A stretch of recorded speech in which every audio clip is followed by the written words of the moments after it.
অ্যাসাইলামের কঠোর পাহারা, পুলিশ কেউ না। একেই বোধহয় বলে মায়ের টান। মায়ের কাছে কি সন্তান কখনো মরে যায়? কবরখানার রক্ষীও জানেন। তাই এদিন তিনি গেট খোলা রাখেন। এমিলি গেলে আবার বন্ধ করে দেন। এমিলি সারি সারি কবর পেরিয়ে এসে থামলেন একটা ছোট্ট কবরের সামনে। পাথরের ফলকে খোদাই করা একটা ছোট্ট ফুটফুটে শিশুর মুখ, নিচে নাম আর জন্ম ও মৃত্যুদিন লেখা। এমিলি ফুলগুলি ছিটিয়ে দিলেন। তিনি ভগবানের কাছে প্রার্থনা করলেন। বসে পড়লেন তিনি। দু চোখ বেয়ে নেমেছে জলের ধারা। প্রতিবারের মতো এবারেও কাতর আবেদন করলেন, my dear, why did you leave me alone?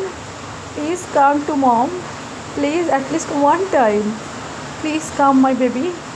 এটা তো বল, তোকে কে ছিনিয়ে নিল আমার থেকে? তুই তো আমার লিটল প্রিন্সেস ছিলি। সবাই তোকে ভালোবাসতো। কে মারলো তোকে বেবি?